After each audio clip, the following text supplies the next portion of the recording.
tayo gumising today. Kasi, diba ang araw?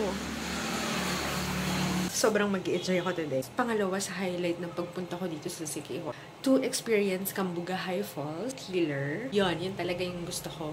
Let's go!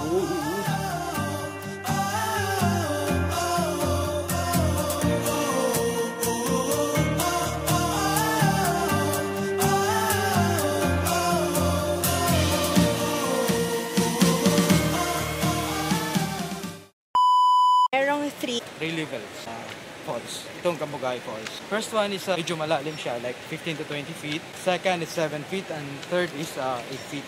Alam nyo na guys, kasi nung ako yung nagsasearch nito, hindi ko talaga makita kung gaano kalalim yung falls. This one is 135 steps going down. So, cardio ulit to. So, pwede ka naman humintuhin to kasi malawak naman yung hagdan. This one is length niya is 1.5 meters. Kaya nga 3 tao dito eh. Ayan na, nakikita ko na yung falls. It's 5 meters. Yung bagsakan mo is 15 to 20. Kasi paslope po kasi siya. Hindi ako matatakot lumangoy dito guys kasi swimmer si Kuya LJ.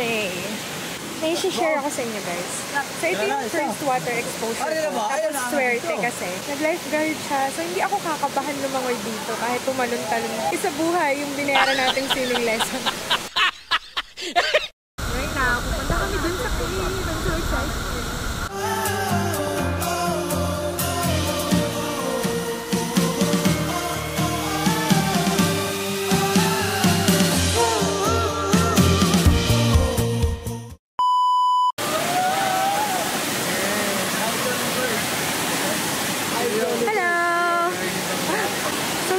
Kasi madaming swimmer dito. Madaming guide na magbabantay sa'yo.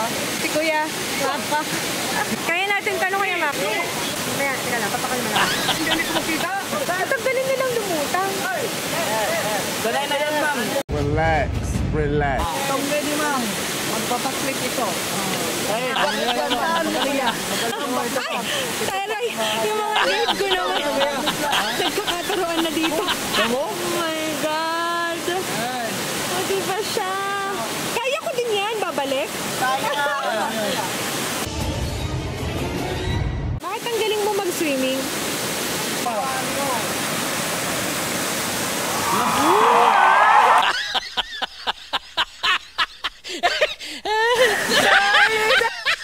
Pinakamataas guys na Tarzan dito.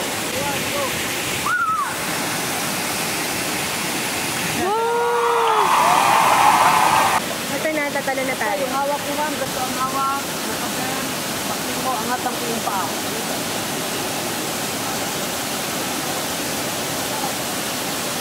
Ay, tawa. Yun, ganun.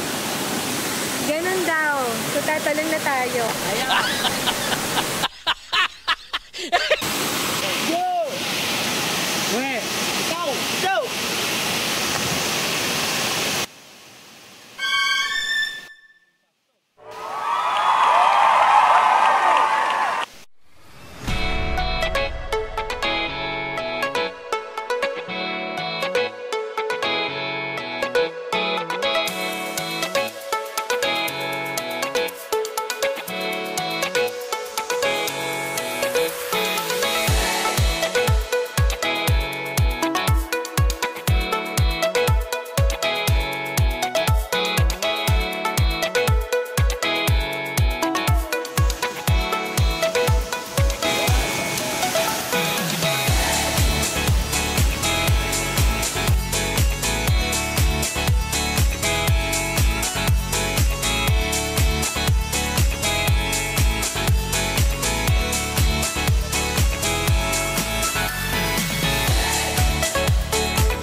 So, ito na.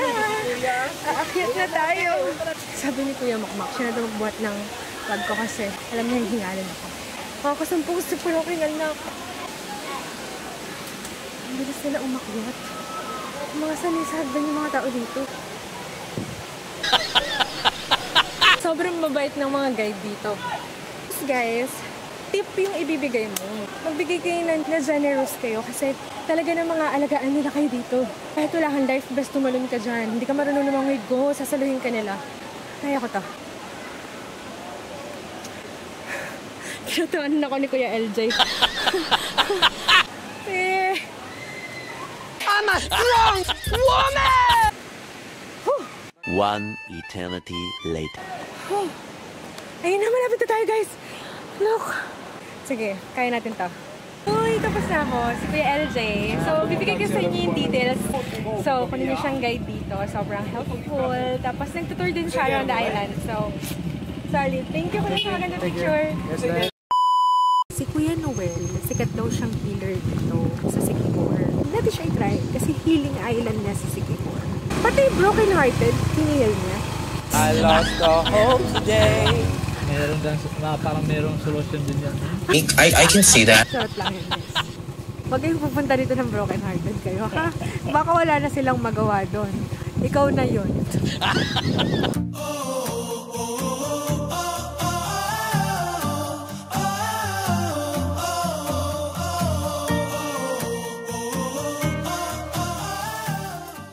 Na-excite ako kasi gusto ko talagang itry yung ganito as in yung traditional sa probinsya. Guys, kung gusto niyo ng mga pangontra, meron silang binibenta. Tapos may karga na siya to protect you. Luto ko. Tuwing Holy Week po, Oo, no? tuwing Holy Week talaga. Ayan, guys. Damihin mo para pag maubos, hindi ka na makaluto. Let's do this.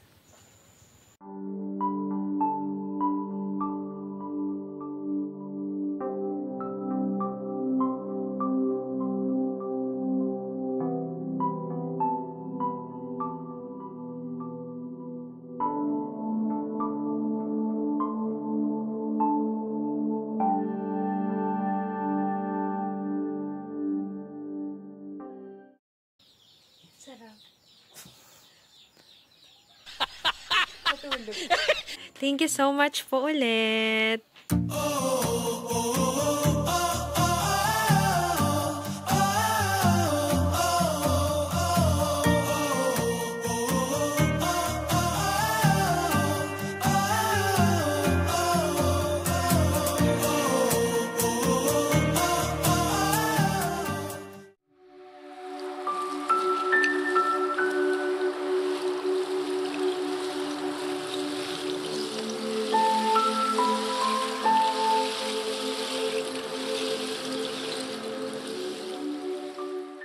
So, ang review ko with the healer, iba kapag sa local ka nagpahilot. Maganda siya. Sabi niya nga sa akin, maganda yon kapag ka patulog ka na. Kasi oil eh. Tapos yung niluluto nilang herbal something, yung usok. Ewan ko, iba sa feeling eh. Parang nag-open yung singaw ng katawan mo. Parang ganon. Tapos yung sa bolo-bolo naman. Bolo-bolo is interesting. Alam ko kasi like, wala lang yung hinihipan-hipan something. Tinitignan pala nila yun every after. Parang per round. Unang round, may nakita sila na dumi doon sa tubig. Ngayon, halimbawa, langgam yung galing sa katawan mo, ibig sabihin daw na kulam ka. Ang nakita kasi sa akin parang, basta, kasi nga nasa white eh, so makikita mo if may dot or something. Kasi malinis naman yung water. Hindi sila titigil hanggat hindi lumabas na sobrang linis ng water. Tinatanong ko kung ano pa ibig sabihin nung nakita nilang dumi. Usog daw yun. Nausog ako dito. For me ha, I respect the tradition that they have here na kung paano nila ginagawa yun. It's a new experience. Nakakatuwa kasi matututunan mo siya. Yung culture, yun talaga yung gusto kong maranasan pag pumupunta sa isang lugar. It's Friday, so magpo-party tayo tonight sa JJ's Backpacker. So, excited din ako, pero kailangan natin kumain.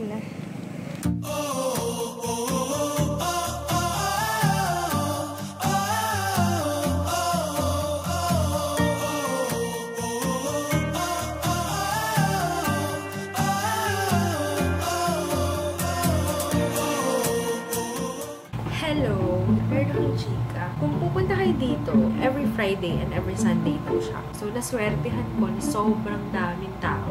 Yung crowd, hype na hype sila doon. May mga nakita talaga ako na as in ubos. Sana nakauwi sila. Tapos may dagat din. You can see the clear sky na puro stars. Tapos may nakita pa akong wishing star. Sinama lang din kasi ako doon. Nakilala ko here sa City Hall. Ako naman sisama kasi nga, maganda daw yung experience doon. Tapos after nun, yung Annabelle's, Bulaluhan ba yun? After nung mga uminom sa JJ's, diretso sila doon kasi hihigop ng mainit na sabaw. Tapos 4 AM na ata ako nakauwi doon. Pero sulit naman. So, kung magpo-party ka, huwag mo papalampasin dito. Kasi banalo. Yun lang. Thank you for watching. Please tune in to the next vlog to catch day 6.